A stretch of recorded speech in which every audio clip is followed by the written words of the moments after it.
वजीर-ए-आजम नरेंद्र मोदी 16 अक्टूबर को करनूल जिले के दौरे पर रहेंगे। सरकारी आलमिया के मुताबिक वजीर-ए-आजम दिन 11:15 पर श्री सालेम मंदिर में पूजा करेंगे, जिसके बाद वो शिवाजी से मुतालिक सेंटर का दौरा करेंगे। बाद में वजीर-ए-आजम करनूल में मुख्तलिफ तरक्याती मंसूबों का संग बुनियाद रखेंगे और इफ्तिताई तकरीबात में शिरकत करेंगे।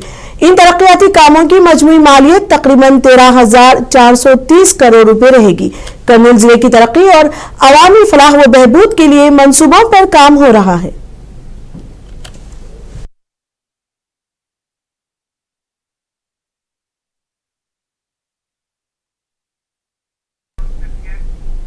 करनूल से अहम खबर है। 16 अक्टूबर को वजीर-ए-आजम नरेंद्र मोदी के आंध्र प्रदेश दौरे की सिक्योरिटी के इंतजामात का जायजा लिया गया। रियासत के डीजीपी हरीश कुमार गुप्ता ने करनूल डिस्ट्रिक्ट पुलिस ऑफिस में इजलास की सदारत की, जिसमें additional DG N Madhusudan Reddy, IG Srikanth, director IGs K Praveen, Gopinath JT, Santal Kumar दिगर और डिस्ट्रिक्ट एसपी विक्रांत पाटिल के बशमूल दिगर आला पुलिस अफसरान शरीक हुए। इस मौके पर एसपी विक्रांत पाटिल ने वजीर-ए-आजम के दौरे के प्रोग्राम, रूट मैप, अवामी जलसे की जगह और गूगल जियो मैप की तफसीलात डीजीपी को फराहम की। डीजीपी ने हिदायत दी कि पीएम मोदी दौरे के दौरान किसी भी गैर जरूरी वाक़े से बचने के लिए तमाम हिफाजती इक़दामात सख्ती से किए जाएं। हरीश कुमार गुप्ता ने कहा कि तमाम महकमों के दरमियान मुकम्मल हमाहंगी जरूरी है ताकि अवाम को किसी किस्म की परेशानी ना हो।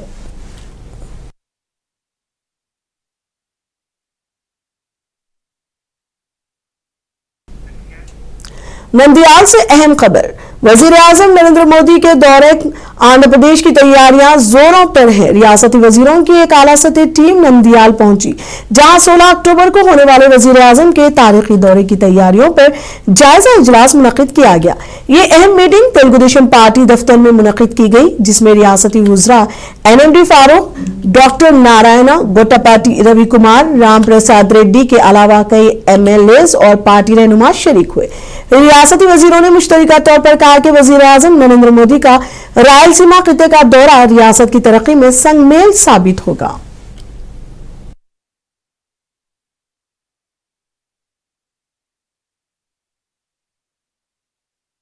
గౌరవమైన ప్రధానమంత్రి గారు రేపు యాక్చువల్ గా కర్నూలు రావటం, కర్నూలు ఎయిర్పోర్ట్ లో దిగటం, అక్కడి నుంచి శ్రీశైలం పోయి శ్రీశైలంలో భగవంతుని ప్రార్థన చేస్తున్నాము. మళ్ళా తిరిగి యాక్చువల్ గా కర్నూలు రావటం, కర్నూలు ఏర్పాటు చేసిన బహిరంగ సభలో పాల్గొని ప్రజలను ఉద్దేశించి చేయడం జరుగుతుంది. అదేవిధంగా కొన్ని శంకుస్థాపన ఇనాగరేషన్స్ కూడా యాక్చువల్ గా రేపు ప్రధానమంత్రి గారు యాక్చువల్ గా వారి చేతుల మీదుగా శంకుస్థాపనలు ప్రారంభోత్సవం జరుగుతాయి. జిఎస్టీ ఏదైతే ఉందో ఈరోజు భారతదేశంలో ప్రజలు ఆనందంగా ఉండాలనే ఉద్దేశంతో, ప్రజల మీద బడ్డలు తగ్గించాలనే ఉద్దేశంతో, ఎకానమీని డెవలప్ చేయాలనే ఉద్దేశంతో జిఎస్టీలో చాలా మార్పులు తీసుకొచ్చారు, సులభతరం చేశారు. దాని ఉద్దేశం మొత్తం ప్రజలు ఆనందంగా ఉంది.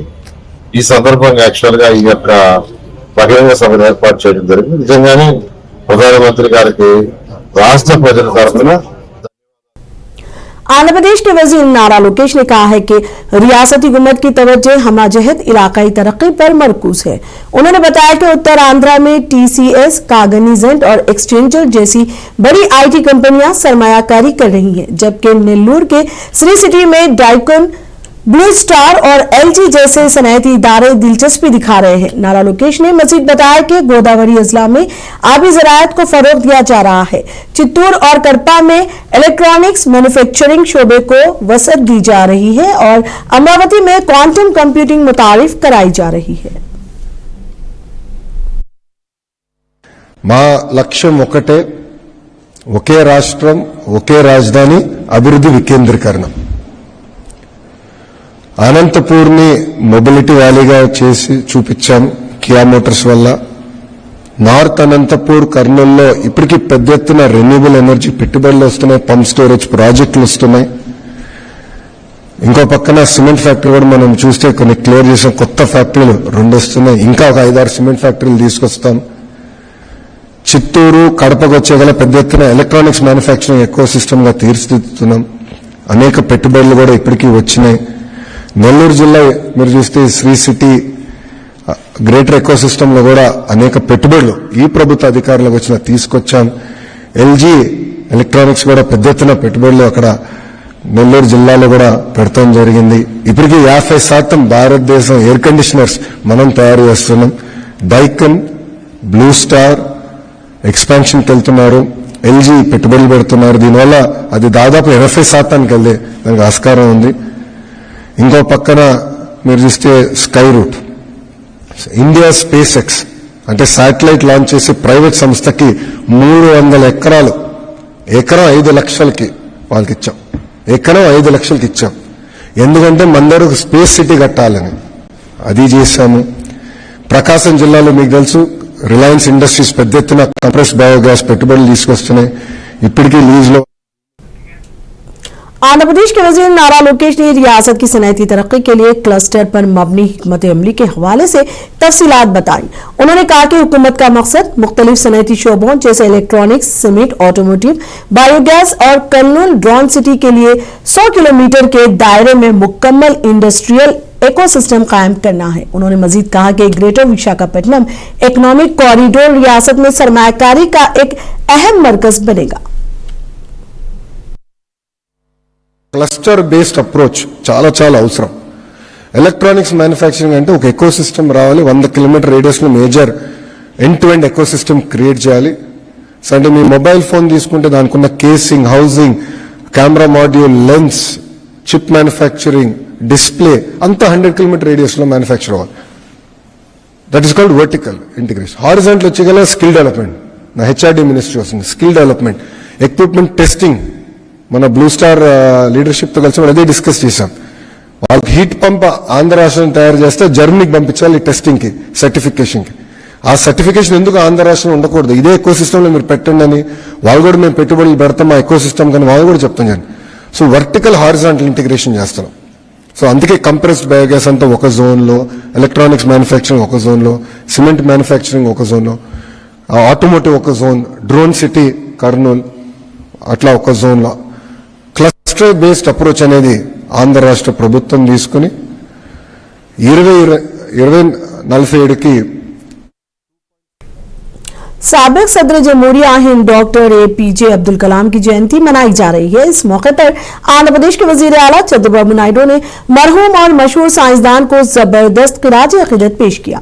उन्होंने कहा कि अब्दुल कलाम एक आम खानदान से ताल्लुक रखते हुए मुल्क के लिए फख्र का बाइस बने और मिसाइल मैन ऑफ इंडिया के तौर पर शोहरत हासिल की.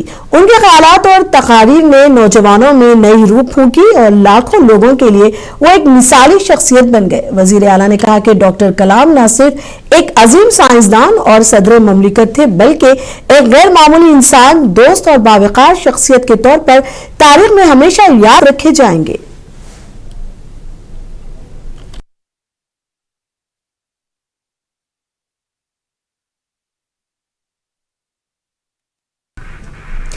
आंध्र प्रदेश वक्फ बोर्ड के चेयरमैन अब्दुल अजीज ने वाजे किया है कि रियासत भर में वक्फ जायदादों पर किसी भी तरह का कब्जा बर्दाश्त नहीं किया जाएगा. नेल्लोर में शादी मंजिल की मरम्मत के कामों का जायजा लेने के बाद मीडिया से बात करते हुए अब्दुल अजीज ने कहा कि वो 1 इंच वक्फ जमीन पर भी नाजायज कब्जा होने नहीं देंगे. उन्होंने बताया कि वजीर आला चंद्रबाबू नायडू ने उन्हें वक्फ इमलाक के तहफ्फुज की जिम्मेदारी सौंपी है और उनकी सरबराही में कब्जा करने वालों और ब्लैकमेलर्स के लिए सख्त इक़दाम किए जाएंगे.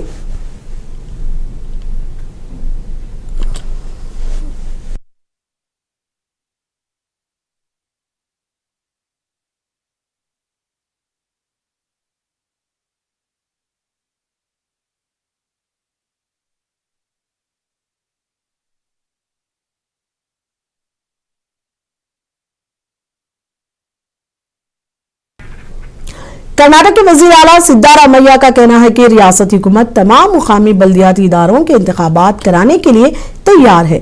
हासन पहुंचने के बाद मीडिया से बात करते हुए सिद्धारामैया ने कहा कि अदालत की हिदायत मिलते ही हुकूमत तालुका पंचायत और जिला पंचायत समेत तमाम बल्दियाती इदारों के इंतखाबात कराएगी और इंतखाबात मरहलावार तरीके से होंगे क्योंकि इंतखाबात के जरिए ही जमहूरियत मजबूत होती है. उन्होंने मजीद कहा कि काबीना में रद्द-बदल के फैसले पर गौर इंतखाबात के बाद किया जाएगा। दूसरी जानिब आरएसएस की सरगर्मियों पर पाबंदी से मुतालिक सवाल पर वजीर आला सिद्धारामैया ने कहा कि चाहे कोई भी तंजीम हो, उसे अवामी मुकामात पर लोगों को परेशान नहीं करना चाहिए। उन्होंने बताया कि तमिलनाडु इस सिलसिले में कार्रवाई की गई है और कर्नाटक हुकूमत भी इसका जायजा लेकर मुनासिब कदम उठाएगी।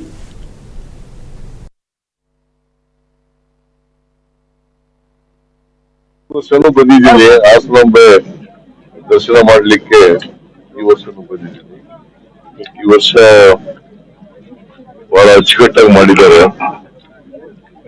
ನಮ್ಮ Krishna Byregowda district incharge minister ಆಗಿ ಒಳ್ಳೆ ಕೆಲಸ ಮಾಡಿದ್ದಾರೆ. ಶಿವಲಿಂಗೇಗೌಡ ಅವರೆಲ್ಲ ಇಲ್ಲಿ ನಮ್ಮ ಲೋಕಸಭಾ ಸದಸ್ಯರು ಶ್ರೇಯಸ್ ಅವರೆಲ್ಲರೂ ಕೂಡ ನಮ್ಮ ಕಾರ್ಯಕರ್ತರೆಲ್ಲ ಅವರಿಗೆ ಸಾಥ್ ಕೊಟ್ಟಿದ್ದಾರೆ. ಸೊ ಚೆನ್ನಾಗಿದೆ ಈ ಸರಿ. ಹೆಚ್ಚು ಜನ ಭಕ್ತಾದಿಗಳು ಬಂದು ದರ್ಶನ ಮಾಡ್ತಾ ಇದ್ದಾರೆ. ಹೈಕೋರ್ಟಿಗೆ ಜೆಡಿಎಸ್ ಎಂಎಲ್ಎ ಅವರು ರಿಟ್ ಹಾಕಿದ್ದಾರೆ ಸರ್ ಹೈಕೋರ್ಟಿಗೆ. कर्नाटक में आरएसएस पर पाबंदी के मुतालबे के बाद सियासी तनाजा बढ़ता जा रहा है। कर्नाटक के वजीर आईटी प्रियंक खड़गे को धमकियां दी जा रही है। बुध के रोज प्रियंक खड़गे ने एक video social media platform x पर जारी किया, जिसमें एक नामालूम शख्स उन्हें नाजिबा अल्फाज में गालियां देते और धमकियां देते हुए सुना जा सकता है। खड़गे ने कहा कि यह वीडियो उन धमकी आमेज कॉल्स की महज एक मिसाल है जो आरएसएस पर पाबंदी के मुतालबे के बाद उन्हें मौसूल हो रही है। उन्होंने कहा कि उनकी लड़ाई किसी फर्द से नहीं बल्कि उस गंदी सोच के खिलाफ है जो आरएसएस नौजवानों के जहनों में भर रही है।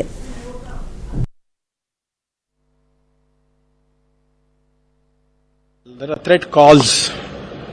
I've been, like I said, in the last 3 days, I've got hundreds, thousands of calls. And yesterday when I said that they're trying to intimidate me, BJP said, no, this is just a publicity stunt. So I just released a video sample on the thought process of RSS. What do the BJP have to say now? They want more, I can give them more.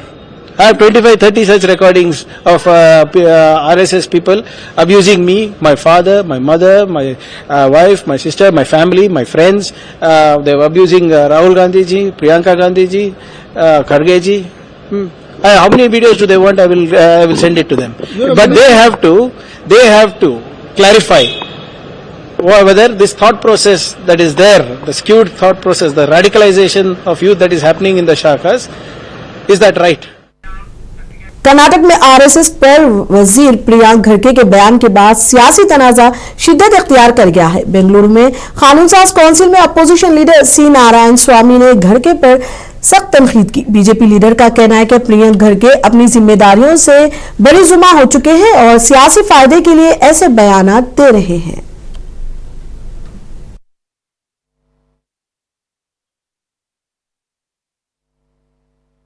देखो, RSS की मानसिकता देशवासियों को पूरे पता है। कांग्रेस का मानसिकता क्या है वो भी पता है। उसको क्या जिम्मेदारी दिया गया है सरकार में, वो छोड़ के ये एक्सटर्नल अफेयर्स मिनिस्टर की जैसा काम कर रहा है। वही अभी मुश्किल हो रहा है उनको। इनकी डिपार्टमेंट क्या है उसको संभाल के काम किया तो कंट्रोवर्सी कभी भी नहीं आएगा। ये कंट्रोवर्सी खुद प्रियंका खड़गे जी वही बना रहे, इसके ऊपर क्या करेंगे? अभी आरएसएस के खिलाफ बोले, अच्छा बोलो, आपकी इंडिपेंडेंस है, वो करो, कोई बात नहीं। मगर दलित के बारे में भी बोल रहा है, दलित को ऐसा कर रहे, ऐसे कर रहे। क्या हो गया? बाबा साहेब अंबेडकर ने बोला था ये कांग्रेस तो बर्निंग हाउस है दलित के लिए, फ्यूचर आपकी इधर नहीं रहेगा, दूसरे पार्टी में जमे हो जाओ, उधर आपका। आरएसएस के मसले पर कांग्रेस और बीजेपी के दरमियान बयानबाजी तेज हो गई है। कर्नाटक के वजीर प्रियंक खड़गे के बाद अब कांग्रेस लीडर मणिकम टाइगर ने केरला वाकये का हवाला दिया। उनका कहना है कि आरएसएस मुल्क भर में नफरत फैला रही है और फर्जी कहानियां गढ़ रही है, जिसका खमियाजा पूरा मुल्क भुगत रहा है। We all know that what RSS does it. The truth is coming out. The problem for our BJP is that the truth is coming out. The truth in Kerala has come out. A boy has been molested, treated badly by the people who in the organization. Therefore, and this organization has spread hate and nafrat across India. They had planted stories which is imaginary stories, and they had spread this kind of nafrat all along the country. Therefore, only country is suffering. Therefore, BJP will find it difficult because always truth is bitter for BJP.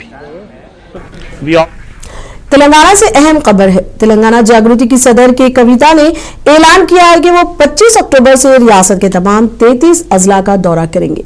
कविता ने वाज़ेह किया कि ये यात्रा केसीआर की तस्वीर के बगैर होगी।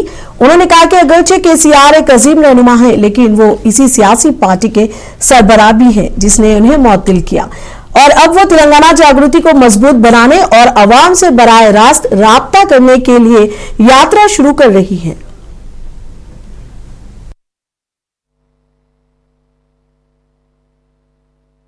देखिए, हम आज भी यही मानते हैं कि तेलंगाना अलग रियासत तो बन गया, लेकिन समाजी तेलंगाना बनना बाकी है और उसके लिए हम सबको मिलके काम करना चाहिए। हर तबकात को उनके हक मिलने चाहिए, उनको अच्छा अपॉर्चुनिटी मिलना चाहिए, मौके मिलने चाहिए, और इसके लिए काम लगातार होना जरूरी है। इसके लिए हम तेलंगाना पूरे में दौरा करके उन तमाम आवाम से उनके राय लेना चाहते हैं, उनके मशवरे लेने चाहते हैं, उनके मसाइल को समझना चाहते हैं। उनके दरमियान रह के ये सारे काम हो सकते हैं। हैदराबाद शहर में बैठ के ये सारे काम नहीं हो सकते। देखिए, पार्टी डिक्लेयर करना बड़ी बात नहीं है, लेकिन पार्टी के साथ रह के लोगों को अपना हक दिलाना बड़ी बात है। तो अगर पार्टी बनाएंगे तो किस तरीके के पार्टी होना चाहिए, क्या उनके उसूल होने चाहिए, क्या उनके मकसद होने चाहिए, ये सारे बात तो हमें आवाम से ही पता चलेंगे। इसीलिए आवाम के साथ जा रहे हैं, आवाम के पास जा रहे हैं। बिल्कुल जागृति ऑर्गेनाइजेशन पे ही हम ये मेहनत कर रहे हैं।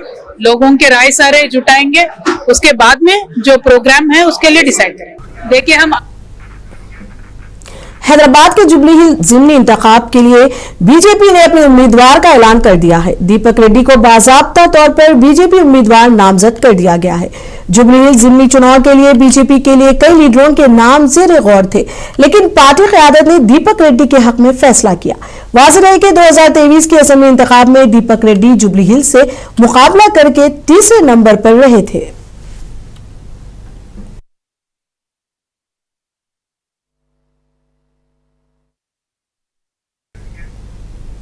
बीआरएस के कारगुजार सदर केटीआर ने कांग्रेस पर वोटर लिस्टों में हेराफेरी करने का इल्जाम आयद किया है। कांग्रेस के सीनियर लीडर मधु गौर याशकी ने केटीआर के इल्जामात पर अपना रद्द-ए-अमल जाहिर किया। मधु गौर याशकी ने कहा कि बीआरएस पार्टी के इलेक्शन इंचार्ज रामा रेड्डी ने तस्दीक की कि ये वोट 2023 के असेंबली इंतखाबात से पहले दर्ज किए गए थे, जिससे यह जाहिर होता है कि मधु का इस वक्त हुई जब बीआरएस पार्टी इख्तिदार में थी। దొంగ ఓట్లు ఉన్నాయి వచ్చే జూబిలీహిల్స్ బై ఎలక్షన్స్ లోనే దాంట్లో నాతోటి నా మిత్రుడు కార్పొరేషన్ చైర్మన్ జూబిలీహిల్స్ ఇన్ఛార్జ్ కూడా అన్ని వెరిఫై రామరెడ్డి గారు కూడా ఉన్నారు. వెరిఫై చేసింది ఏంటంటే ఈ ఓట్లు ఏవైతే వాళ్ళు క్లెయిమ్ చేస్తున్నారు బీఆర్ఎస్ పార్టీ 23 ఎన్నికల కన్నా ముందు ఎన్రోల్ అయినవి. అంటే బీఆర్ఎస్ ప్రభుత్వం ఉన్నప్పుడే తను మంత్రిగా ఉన్నప్పుడు పురపాలక శాఖ మంత్రిగా ఉన్నప్పుడే వాళ్ళ ప్రభుత్వం ఉన్నప్పుడు ఎంట్రీ అయిన ఓట్లు ఇవి. నేను పదే చెప్తూ వచ్చాను. ఎల్బీ నగర్ నా నియోజకవర్గంలో కూడా 30,000 ఓట్ల పైన దొంగ ఓట్లు రిజిస్టర్ చేశారనేది అప్పుడు అందరు చెప్తా ఉండే. 2018 ఎన్నికలలో కూడా అప్పటి ఎలక్షన్ కమిషనర్ రజత్ భార్గవ 20 లక్షల ఓట్లు తొలగించమని చెప్పినాడు. ఇది బీఆర్ఎస్ పార్టీ గతంలో ప్రభుత్వం చేసిన అవకతవకలు దురాగతాలవి. ఇప్పుడు కాంగ్రెస్ పార్టీ పైన మోపడం అనేది అత్యంత దారుణం. ఇది దొంగ అన్నట్టుగా ఉన్నది. ఇది ఓట్ చోరీతోనే 2018లో గెలిచినారు. 2023లో కూడా వాళ్ళు 38 సీట్లు వచ్చినాయంటే బికాజ్ ఆఫ్ हैदराबाद में सरदार वल्लभ भाई पटेल नेशनल पुलिस एकेडमी में 17 अक्टूबर को अहम प्रोग्राम होने जा रहा है। दीक्षांत परेड का इनेकाद होगा, जिसमें इंडियन पुलिस सर्विस के 77वीं रेगुलर रिक्रूट 2024 बैच के ऑफिसर ट्रेनर्स की बेसिक कोर्स तरबियत का इख्तिताम होगा। एकेडमी के डायरेक्टर अमित गार्ग ने प्रेस कॉन्फ्रेंस में बताया कि इस तकरीब में कुल 190 ऑफिसर ट्रेनी हिस्सा लेंगे, जिनमें 174 आईपीएस प्रोबेशनर्स और नेपाल, भूटान और मालदीव के 16 गैर मुल्की अफसरान शामिल रहेंगे। At the outset, let me welcome all of you for this 13 days program of the passing out parade of 77 RR of IPS probationers. We are having the passing out parade on 17th of October this year for the 77 RR probationers. And the training started on 9th December of last year as part of the 2 years of training. So like they first have 15 weeks of foundation course at Labasna, Missouri. After completion of that, they joined here on 9th December last year. And 17th October, they will be completing their phase 1 of the training of 49 weeks. So actually, they will be completing 45 weeks on that day. Why we are saying the phase 1 is of 49 is, the another 4 weeks, they do attachments with the paramilitary and the CPOs and the Delhi attachment, army, all put together, it becomes 40. आपका इस खबर पर क्या कहना है हमें comment box में बताइए और तमाम बड़ी खबरों को देखने के लिए मुंसिफ टीवी को सब्सक्राइब कीजिए और खबर अच्छी लगे तो शेयर करना ना भूलें।